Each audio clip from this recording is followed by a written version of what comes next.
जय हिंद दोस्तों, स्वागत है आप सभी का आपके अपने चैनल सिलेक्शन मेंटर में। कल हम लोगों ने इतिहास के टॉपिक वाइज प्रश्न किए थे। आज जो है वो हम लोग जियोग्राफी के प्रश्न करेंगे और कल आपके पॉलिटी के प्रश्न होंगे। आज मैं आपको पूरा एक सिलेबस, पूरा एक क्लास बता दूंगा कि किस दिन कौन सी क्लास आपकी टॉपिक वाइज चलेगी, ठीक है। और अगर आप सभी को इनकी पीडीएफ चाहिए है तो पीडीएफ के लिए आप सभी लोग टेलीग्राम चैनल को ज्वाइन कर लीजिएगा। इसकी सारी पीडीएफ विद आंसर आपको टेलीग्राम चैनल पर प्रोवाइड की जा रही है। इसके साथ में आप सभी लोग, सबसे पहले तो आपसे निवेदन है कि वीडियो को शेयर कर दें और वीडियो को लाइक कर दें। चलिए हम लोग शुरू करते हैं आज का अपना पहला प्रश्न। तो सबसे पहले आज का पहला प्रश्न है कि भारत का क्षेत्रफल विश्व के क्षेत्रफल का 2.4% है, परंतु इसकी ए ऑप्शन है संपूर्ण मानव जाति का 16% जनसंख्या है। कि मतलब क्षेत्रफल इसका 2.4% है, तो इसका जो संपूर्ण मानव इसकी जनसंख्या जो है पूरे विश्व में कितने प्रतिशत है? 16% है, 17% है पूरे विश्व की, या 23% है, या 28% है? तो पहले प्रश्न का सही आंसर आपका क्या हो जाएगा, जल्दी से कमेंट बॉक्स में बताइएगा। अच्छा, क्षेत्रफल की दृष्टि से कौन से स्थान पर है? तो 7वें स्थान पर है। कौन से स्थान पर है? 7वें स्थान पर है, ठीक है। तो बताइएगा कि इसका सही आंसर क्या हो जाएगा। तो पहले प्रश्न का सही आंसर आपका क्या हो जाएगा? बी ऑप्शन सही हो जाएगा कि संपूर्ण मानव जाति का 17% जनसंख्या जो है वो कहाँ रहती है? भारत में रहती है, ठीक है। तो क्षेत्रफल पूरे विश्व का कितना है? 2.4%, और जनसंख्या कितनी है? 17% है, ठीक है। तो पहले प्रश्न का आपका बी आंसर बिल्कुल सही हो जाएगा। अगला प्रश्न है आपके लिए कि कर्क रेखा किस राज्य से होकर गुजरती है? ठीक है। ए ऑप्शन है उड़ीसा, बी ऑप्शन है झारखंड, सी ऑप्शन है उत्तर प्रदेश, और डी ऑप्शन है आंध्र प्रदेश, ठीक है। तो सबसे पहले आप लोग बताइएगा जो कर्क रेखा है वो कितने राज्यों से होकर गुजरती है, बताइएगा। तो कर्क रेखा जो है वो कुल 8 राज्यों से होकर गुजरती है। कितने? 8 राज्यों से होकर गुजरती है, ठीक है। और वो 8 राज्य कौन कौन से हैं? तो सबसे पहले किस राज्य से जाती है? गुजरात, ठीक है। गुजरात के बाद में राजस्थान, राजस्थान के बाद में आपका मध्य प्रदेश, मध्य प्रदेश के बाद में छत्तीसगढ़, छत्तीसगढ़ के बाद में झारखंड, झारखंड के बाद में आपके पश्चिम बंगाल, और पश्चिम बंगाल के बाद में त्रिपुरा, और त्रिपुरा के बाद में मिजोरम, ठीक है। ये 8 राज्य जो हैं जिनसे होकर आपकी कर्क रेखा गुजरती है। तो सबसे पहले अगर आपसे पूछा जाए कि पश्चिम से पूरब का क्रम क्या है, तो सबसे पश्चिमी राज्य कौन सा है? गुजरात, और पूर्वी राज्य कौन सा है? मिजोरम। मतलब अगर कर्क रेखा सबसे पूरब में जाकर किससे टकराती है? तो मिजोरम से, और सबसे पश्चिम में किससे? तो गुजरात से। तो गुजरात के बाद में राजस्थान, मध्य प्रदेश, छत्तीसगढ़, झारखंड, पश्चिम बंगाल, त्रिपुरा और मिजोरम। तो आप बताइएगा कर्क रेखा किस राज्य से होकर गुजरती है? तो बी ऑप्शन सही हो जाएगा, झारखंड से होकर गुजरती है। दूसरे प्रश्न का बी आंसर आपका बिल्कुल सही है। अगला प्रश्न है कि यदि भारतीय मानक समय एवं यामोत्तर पर मध्याह्न है तो 120 डिग्री पूर्वी देशांतर पर स्थानीय समय क्या होगा? ए ऑप्शन है 9:30, बी ऑप्शन है 14:30, सी ऑप्शन है 17:30, और डी ऑप्शन है 20। अगर मेरी जो ऑफलाइन क्लास के बच्चे होंगे तो वो ये प्रश्न कर लेंगे, क्योंकि मैंने उनको ये टाइम निकालना जो है वो बताया है। तो सबसे पहले देखिएगा कि भारत की मानक समय रेखा कितनी है। पहली बात तो ये बताइएगा ये कितनी है? 120 डिग्री पूर्वी देशांतर है, और भारत की मानक समय रेखा कितनी है? 82 डिग्री 30 मिनट। तो इनका अंतर कितना हो गया? अंतर हो गया आपका 37 डिग्री 30 मिनट। कितना हो गया? 37 डिग्री 30 मिनट हो गया, ठीक है। चूँकि एक देशांतर में कितना, एक देशांतर में कितना अंतर होता है? 4 मिनट का अंतर होता है। कितना अंतर होता है? 4 मिनट का अंतर होता है। तो 37 डिग्री 30 मिनट में कितने देशांतर का अंतर होगा? तो बताइएगा 37 डिग्री 30 मिनट में कितने देशांतर का अंतर होगा? तो ये है आपका 37.5 डिग्री है, ठीक है। तो आप इसको सीधे गुणा कर दीजिएगा 37 डिग्री 4 से, तो कितना हो जाएगा, 150 मिनट हो जाएगा। और 150 मिनट का मतलब क्या हो गया, इसको अगर आप घंटे में कन्वर्ट करोगे तो 2 घंटा 30 मिनट, कितना, 2 घंटा 30 मिनट, ठीक है। अब उसने आपसे एक प्रश्न कहा है कि भारतीय मानक यामोत्तर जो है वो मध्याह्न है, कितना, मध्याह्न। तो मध्याह्न अपने यहाँ कितने बजे बजता है, 12 बजे, ठीक है। और 120 डिग्री पूर्वी देशांतर पर स्थानीय समय क्या होगा, तो पूरब में पूछा है, तो हम लोग क्या करेंगे, ये 2 घंटा 30 मिनट जोड़ देंगे, क्या करेंगे, 2 घंटा 30 मिनट जोड़ देंगे। अगर पूरब में कहा है, पश्चिम में कहा होता है तो घटा देते, तो कितना बच जाएगा, 12 और 2 14, 14 बजकर 30 मिनट, इसका आंसर बिल्कुल सही हो जाएगा, ठीक है। तो तीसरे प्रश्न का बी आंसर आपका सही हो जाएगा। जिसको एक ना समझ में आया हो, एक बार दोबारा से वीडियो को देख लीजिएगा, आपको आंसर इसका समझ में आ जाएगा, ठीक है। अगला प्रश्न है हमारा कि भारतीय मानक समय रेखा नहीं गुजरती है। ए ऑप्शन है आंध्र प्रदेश, बी ऑप्शन है छत्तीसगढ़, सी ऑप्शन है महाराष्ट्र और डी ऑप्शन है उत्तर प्रदेश। तो बताइएगा जो भारतीय मानक समय रेखा है वो नहीं गुजरती है किस राज्य से। तो देखिएगा भारतीय मानक समय रेखा कि कौन सी है, 82.5 डिग्री, ठीक है, कहाँ से गुजरती है। तो देखिएगा सबसे पहले उत्तर प्रदेश, और उत्तर प्रदेश में भी कहाँ, इलाहाबाद या प्रयागराज, ठीक है। और फिर यहाँ भी किस स्थान से, नैनी स्थान से, ठीक है। तो यूपी के बाद में कहाँ आती है, जल्दी से बताइएगा, यूपी के बाद में किस राज्य से गुजरेगी, एमपी। मध्य प्रदेश, मध्य प्रदेश के बाद में छत्तीसगढ़, छत्तीसगढ़ के बाद में उड़ीसा, ठीक है। उड़ीसा के बाद में कहाँ जाएगी आपकी, आंध्र प्रदेश, कहाँ पर, आंध्र प्रदेश। तो बताइएगा निम्न में से किस राज्य से होकर नहीं गुजरती है, आंध्र प्रदेश से गुजरती है, छत्तीसगढ़ से गुजरती है, उत्तर प्रदेश से गुजरती है, लेकिन आपकी महाराष्ट्र से होकर नहीं गुजरती है। तो चौथे प्रश्न का सही आंसर क्या हो जाएगा आपका, बी ऑप्शन बिल्कुल सही हो जाएगा। जो भारतीय मानक समय रेखा है वो महाराष्ट्र राज्य से नहीं गुजरती है, ठीक है।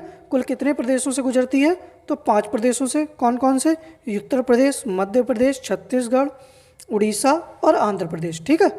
अगला प्रश्न है कि भारत का सुदूरस्थ दक्षिणी बिंदु, साउथर्न मोस्ट पॉइंट है। ए ऑप्शन है कन्याकुमारी, बी ऑप्शन है रामेश्वरम, सी ऑप्शन है इंदिरा पॉइंट और डी ऑप्शन है आपका पॉइंट कैलीमर। तो बताइएगा भारत का सबसे दक्षिणी बिंदु कौन सा है, ठीक है, जल्दी से बताइएगा। अगर आपसे पूछे सुदूरस्थ दक्षिणी बिंदु तो कौन सा हो जाएगा, इंदिरा पॉइंट। कौन सा हो जाएगा, इंदिरा पॉइंट। और ये कहाँ पर है, तो ये ग्रेट निकोबार में है। कहाँ, ग्रेट निकोबार में है, ठीक है। पूछा जाता है कि इंदिरा पॉइंट कहाँ स्थित है, तो ग्रेट निकोबार में स्थित है। अगर आपसे पूछे कि भारत की मुख्य भूमिका, क्या, भारत की मुख्य भूमिका सबसे दक्षिणतम पॉइंट, तो कौन सा हो जाएगा आपका, कन्याकुमारी हो जाएगा। कहाँ, क्या हो जाएगा, कन्याकुमारी। और कन्याकुमारी कहाँ पर है, तमिलनाडु में स्थित है। कहाँ है, तमिलनाडु में स्थित है, ठीक है। इसके बाद में अगर आपसे पूछ ले सबसे उत्तरी बिंदु, तो उत्तरी बिंदु क्या हो जाएगा, इंदिरा कॉल हो जाएगा। क्या हो जाएगा, इंदिरा कॉल। और जो इंदिरा कॉल है ये कहाँ पर है आपका, तो ये लद्दाख में है। कहाँ पर है, लद्दाख में है। और अगर आपसे सबसे ज़्यादा पूर्वी पूछ लिया जाए तो पूर्वी बिंदु कौन सा हो जाएगा, किविथु।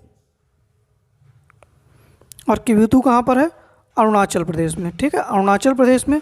और सबसे पश्चिमी बिंदु कौन सा हो जाएगा, तो सर क्रीक, या इसी को हम क्या कहेंगे, गौरे माता,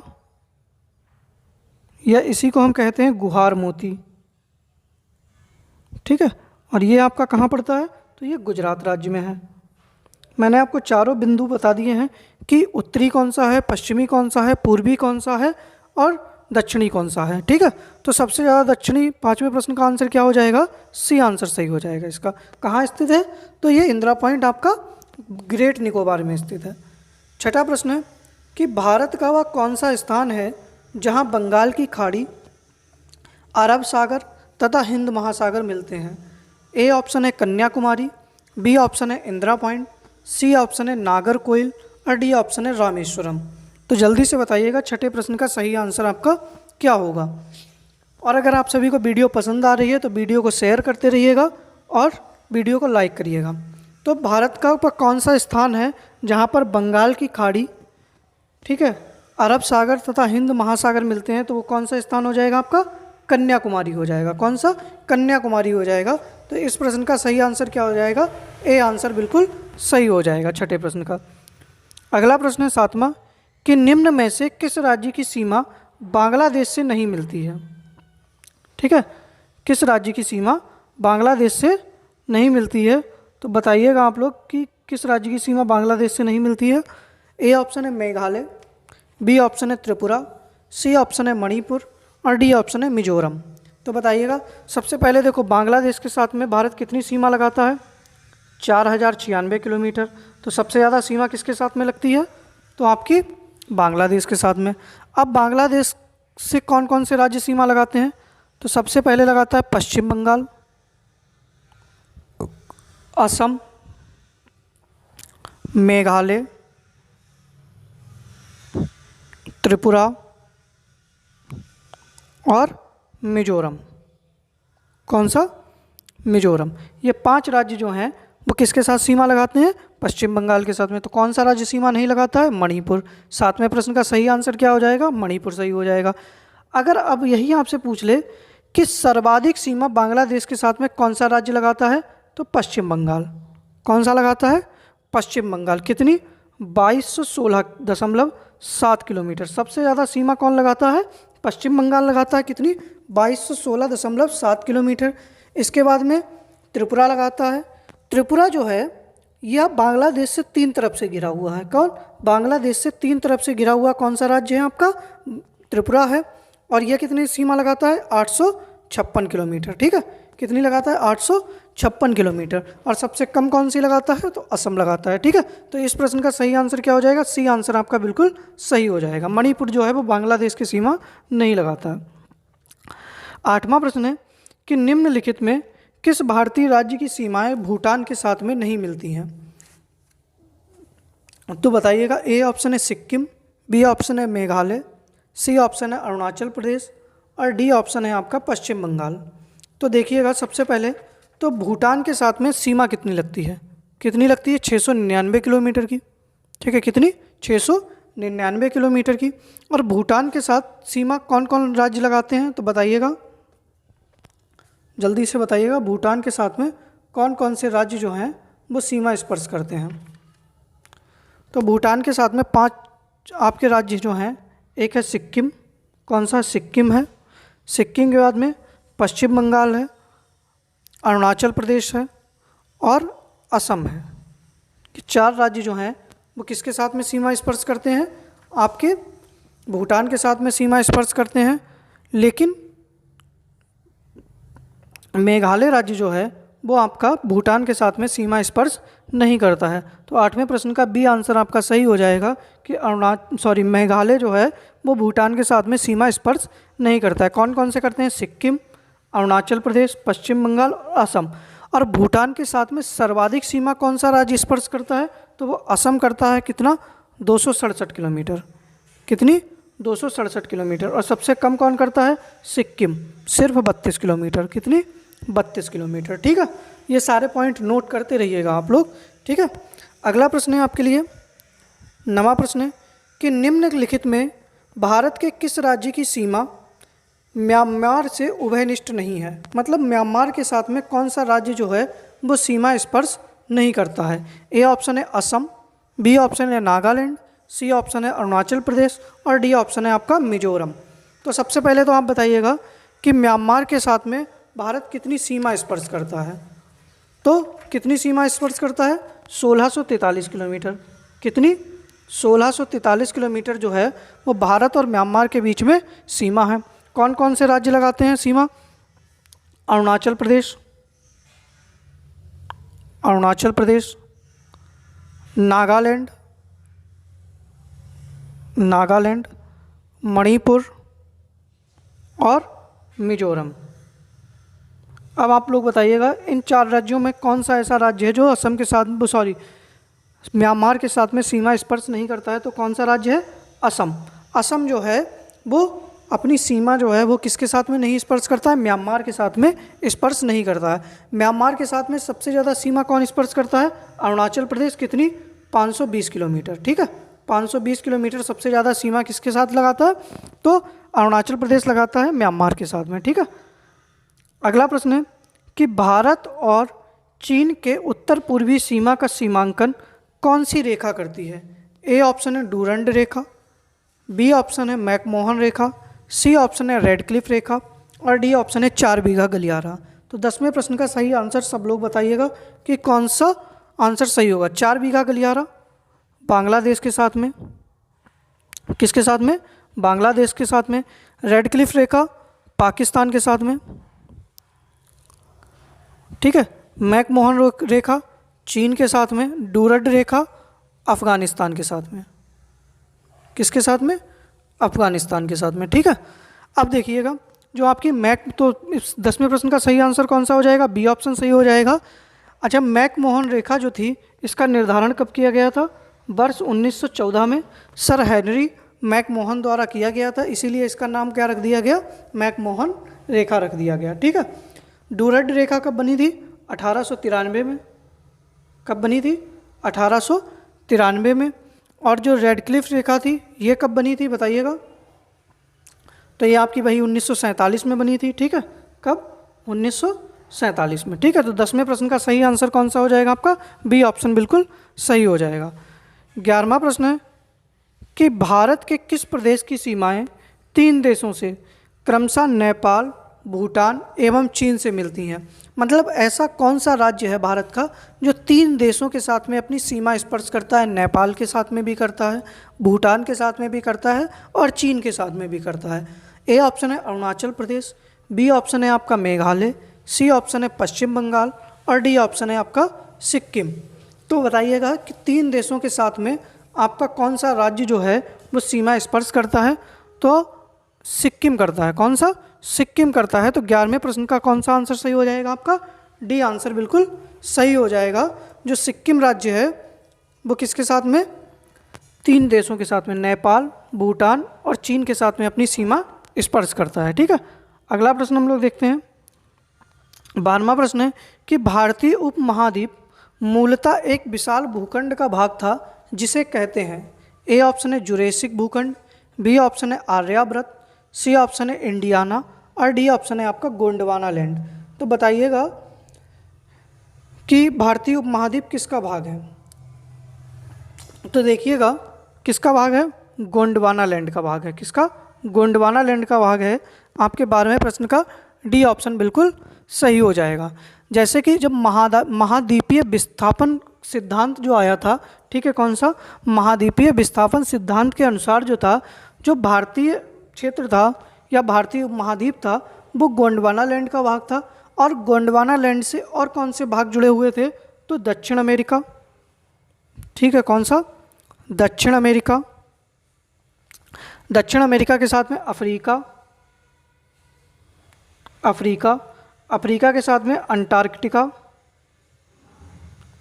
अंटार्कटिका और ऑस्ट्रेलिया, ये सारे किससे जुड़े हुए थे, गोंडवाना लैंड से जुड़े हुए हैं। तो भारत के साथ साथ दक्षिण अमेरिका, अफ्रीका, अंटार्कटिका और ऑस्ट्रेलिया, ये सारे किसके भाग हैं, गोंडवाना लैंड के ही भाग हैं। तो 12वें प्रश्न का आपका डी आंसर सही हो जाएगा। आप लोगों के लिए बहुत इंपॉर्टेंट क्वेश्चन लेकर आ रहे हैं कि, और उम्मीद कर रहे हैं कि आप सभी को ये क्वेश्चन कुछ नए भी लग रहे होंगे, और जो मैं एडिशनल जानकारी दे रहा हूँ वो आपके लिए बहुत ज़्यादा ही महत्वपूर्ण है। तो आप सभी लोग एक पेन पेपर कॉपी लेकर जरूर बैठिएगा और प्रश्नों को नोट करते रहिएगा, ठीक है। तो 12वें प्रश्न का डी आंसर आपका सही हो जाएगा। और वीडियो पसंद आ रही है तो वीडियो को ज़रूर शेयर करिएगा, ठीक है। 13वां प्रश्न हम लोग देखते हैं कि उत्तराखंड के किस भाग में पाताल तोड़ कुएँ पाए जाते हैं। ए ऑप्शन है भावर, बी ऑप्शन है तराई, सी ऑप्शन है शिवालिक पहाड़ियों में या डी ऑप्शन इनमें से कोई नहीं।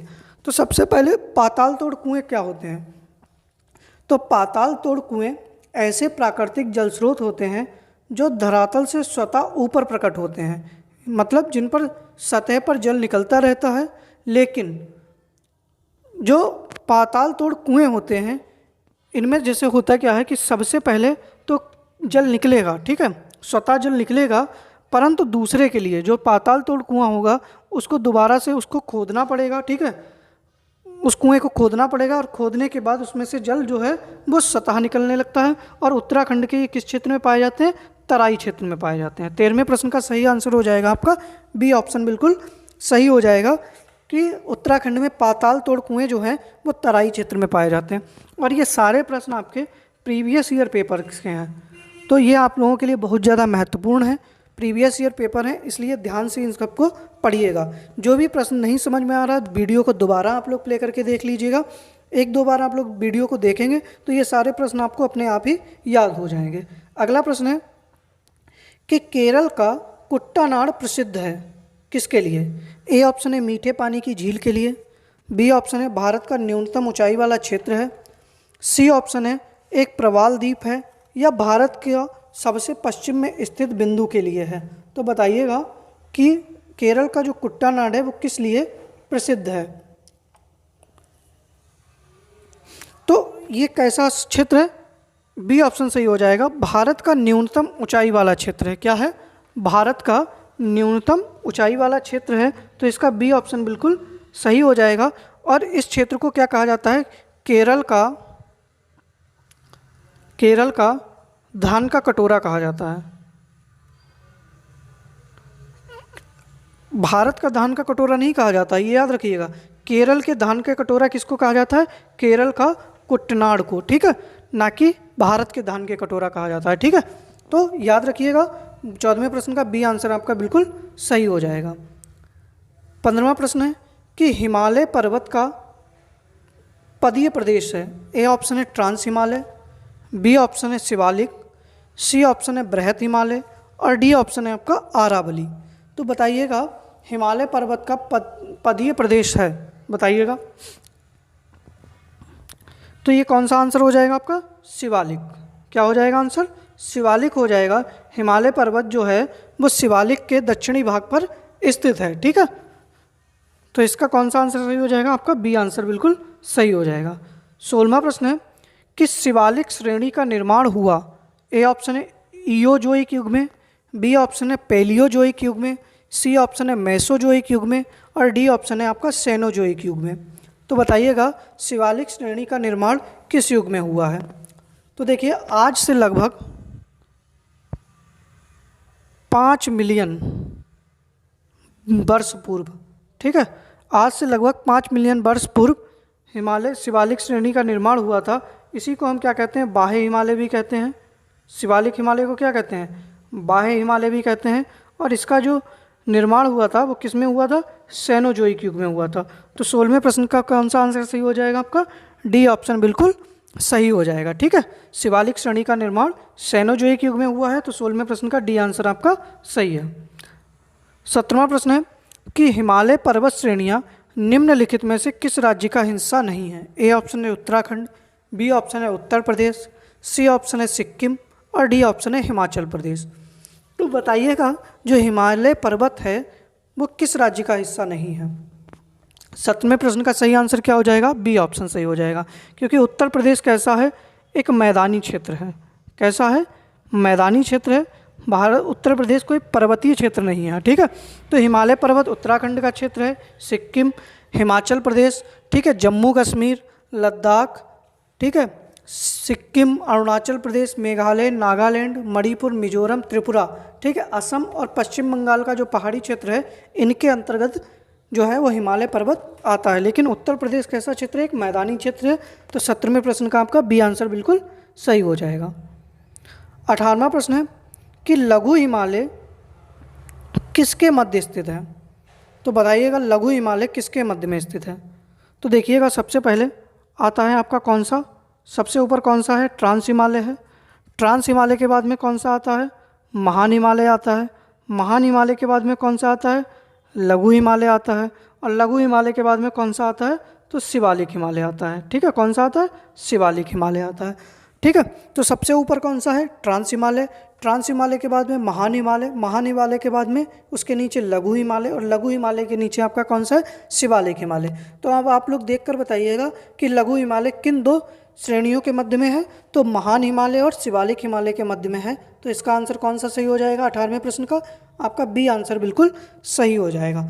चाहे आप लोग गलत आंसर दें, लेकिन आप लोग उत्तर जरूर दीजिएगा, क्योंकि जब आप उत्तर देंगे तो कहीं अगर आप गलत भी होंगे तो थोड़ी देर बाद आपको आंसर जब पता लगते हैं तो कहीं ना कहीं आपको अपनी गलती सुधार करने का मौका मिलता है। तो जितने लोग भी वीडियो देख रहे हैं सभी से निवेदन है कि आंसर ज़रूर करिएगा, और कमेंट बॉक्स में अपने कितने उत्तर आपके आज सही हुए हैं जब वीडियो ख़त्म हो जाए, तो वीडियो को ख़त्म हो जाने के बाद में उसके आंसर आप लोग करिएगा। कमेंट बॉक्स में बताइएगा कि आपके आज के कितने प्रश्न के उत्तर सही हो रहे हैं, ठीक है। और अगर आपको इसकी PDF चाहिए तो PDF के लिए आप हमारे टेलीग्राम चैनल से जुड़ सकते हैं। 19वां प्रश्न है कि पीर पंजाल श्रेणी पाई जाती है। ए ऑप्शन है आपका जम्मू कश्मीर, बी ऑप्शन है ए ऑप्शन है अरुणाचल प्रदेश, बी ऑप्शन है जम्मू कश्मीर, सी ऑप्शन है पंजाब और डी ऑप्शन है उत्तराखंड। तो बताइएगा जो पीर पंजाल श्रेणी है वो कहाँ पाई जाती है? तो पीर पंजाल श्रेणी कहाँ पाई जाती है आपके? बी ऑप्शन सही हो जाएगा, जम्मू कश्मीर में पाई जाती है। कहाँ? जम्मू कश्मीर में पाई जाती है। तो 19वें प्रश्न का सही आंसर क्या हो जाएगा?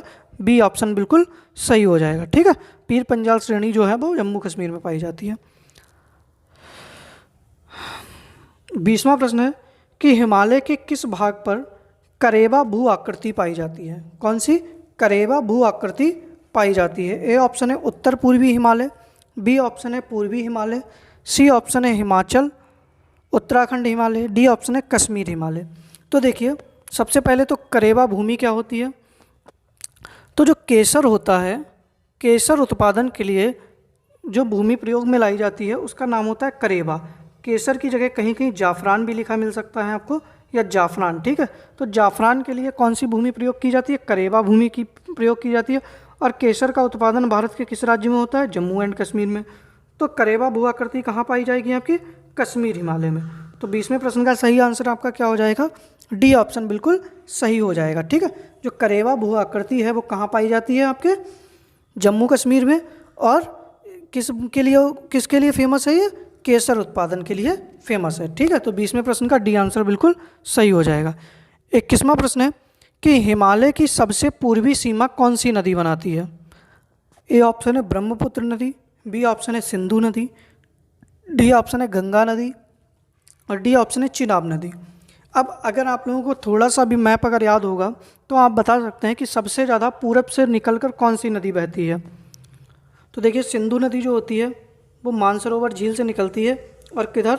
जम्मू कश्मीर से होके कहाँ चली जाती है? पाकिस्तान में। गंगा नदी, तो गंगा नदी आपकी कहाँ से आती है? उत्तराखंड से ही आती है, ठीक है। चिनाब नदी, तो चिनाब नदी भी वही जम्मू कश्मीर से होकर निकल जाती है, ठीक है। और जो ब्रह्मपुत्र नदी है इस मानसरोवर झील से निकलेगी और मानसरोवर झील से होते तिब्बत होते हुए और तिब्बत से कहाँ आएगी?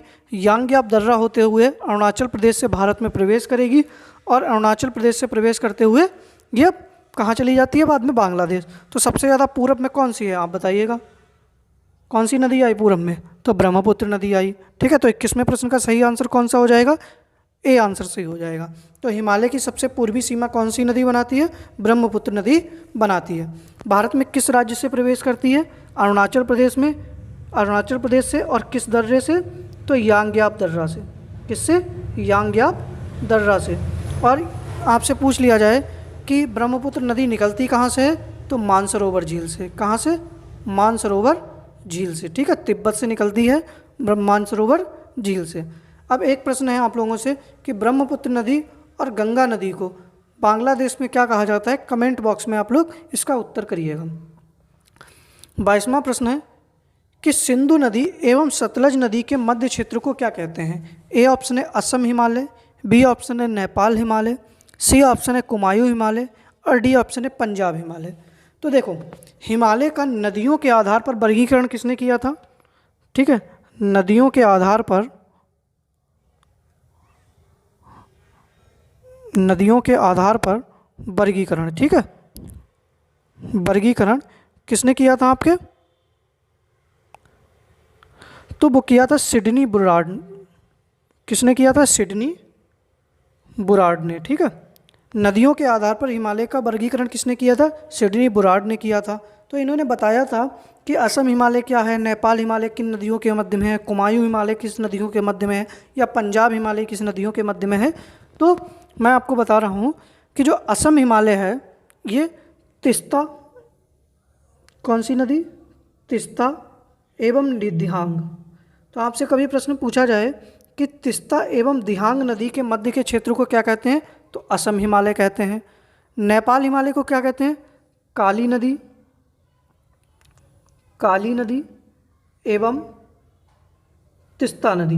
कौन सी, जो तिस्ता नदी है इसके मध्य क्षेत्र को क्या कहते हैं, नेपाल हिमालय कहते हैं। और जो कुमायूं हिमालय है इसको क्या कहते हैं, सतलज नदी, सतलज नदी एवं काली नदी। ठीक है, सतलज नदी एवं काली नदी का जो क्षेत्र है उसको क्या कहेंगे, कुमायूं हिमालय कहेंगे। और सिंधु नदी एवं सतलज नदी के क्षेत्र को क्या कहेंगे, पंजाब हिमालय कहेंगे। क्या कहेंगे, पंजाब हिमालय कहेंगे, या इसी को हम कभी कभी कह देते हैं कश्मीर हिमालय। ठीक है, क्या कहेंगे, कश्मीर हिमालय या पंजाब हिमालय किस नदियों के क्षेत्र में आता है, तो सिंधु नदी एवं सतलज नदी के मध्य क्षेत्र को क्या कहते हैं, पंजाब हिमालय कहते हैं। तो 22वें प्रश्न का सही आंसर क्या हो जाएगा आपका, डी आंसर बिल्कुल सही हो जाएगा। असम हिमालय तिस्ता एवं दिहांग नदियों के मध्य में, नेपाल हिमालय काली नदी एवं तिस्ता नदी के मध्य क्षेत्र को, और कुमायूं हिमालय सतलज नदी एवं काली नदी के क्षेत्र को। ठीक है, 23वां प्रश्न है आपका कि धौलाधर पर्वत किस राज्य में स्थित है। ए ऑप्शन है जम्मू कश्मीर, बी ऑप्शन है हिमाचल प्रदेश, सी ऑप्शन है उत्तराखंड, और डी ऑप्शन है नागालैंड। तो बताइएगा कि धौलाधर पर्वत कहाँ पर स्थित है। तो देखिएगा, जम्मू कश्मीर में कौन सा स्थित है, पीर पंजाल, कौन सा है, पीर पंजाल। और धौलाधर आपका कहाँ स्थित है, हिमाचल प्रदेश में। तो 23वें प्रश्न का सही आंसर क्या हो जाएगा आपका, बी आंसर सही हो जाएगा। उत्तराखंड में कौन से हैं, मसूरी पर्वत, कौन सा है, मसूरी पर्वत है। ठीक है, इसके साथ में हम कह सकते हैं यहीं पर क्या है, नंदा देवी चोटी है। उत्तराखंड में कौन सी है, नंदा देवी चोटी है। ठीक है, नंदा देवी चोटी है। तो 23वें प्रश्न का सही आंसर आपका क्या हो जाएगा, हिमाचल प्रदेश हो जाएगा। 24वां प्रश्न है कि कंचनजंगा चोटी किस राज्य में स्थित है। ए ऑप्शन है सिक्किम, बी ऑप्शन है अरुणाचल प्रदेश, सी ऑप्शन है जम्मू कश्मीर, और डी ऑप्शन है आपका उत्तराखंड। तो कंचनजंगा चोटी आपकी किस राज्य में स्थित है, सिक्किम राज्य में स्थित है। कहाँ स्थित है, तो सिक्किम राज्य में स्थित है। और जो उत्तराखंड में कौन सी है, नंदा देवी चोटी है। कौन सी है, नंदा देवी है। कामेत चोटी है।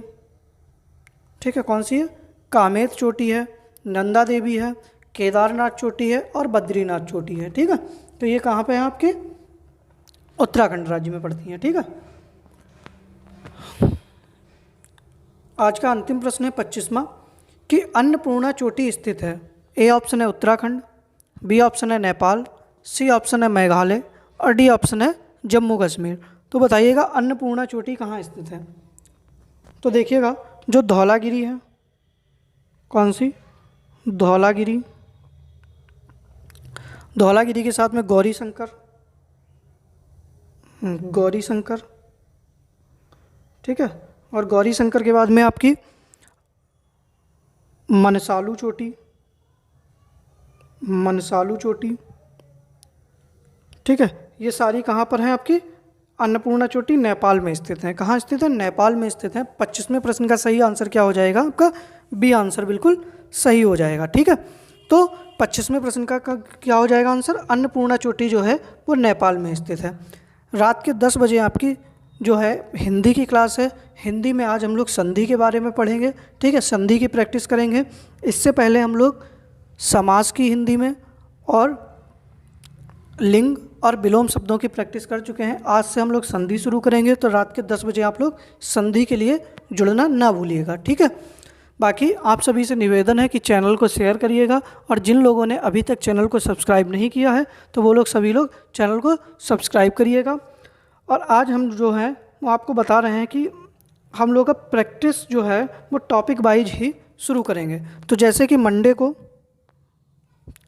कौन सी हुई थी, हिस्ट्री हुई थी। ठीक है, ट्यूसडे को जियोग्राफी, वेडनेसडे को पॉलिटी, थर्सडे को आपकी करंट अफेयर्स होगी, ठीक है। फ्राइडे को इको होगी, ठीक है। और सैटरडे को स्टैटिक जीके। शाम के 7 बजे की क्लास की ये सारी चीज़ें हैं। और संडे को आपके एक मिक्स क्वेश्चन टाइप का होगा, ठीक है। मिक्स्ड क्वेश्चन होंगे उसमें, ठीक है। टॉप 25 मिक्स्ड क्वेश्चन होंगे, जिसमें हम समझो एक टेस्ट के रूप में उसको बनाएंगे कि आप लोगों ने अब तक कितना सीखा है, ठीक है। तो ये थे आज के आपके 25 प्रश्न। उम्मीद कर रहे हैं कि आप सभी को ये वीडियो पसंद आ रही होगी। अगर वीडियो पसंद आ रही है तो वीडियो को शेयर करें और चैनल को सब्सक्राइब करें। धन्यवाद।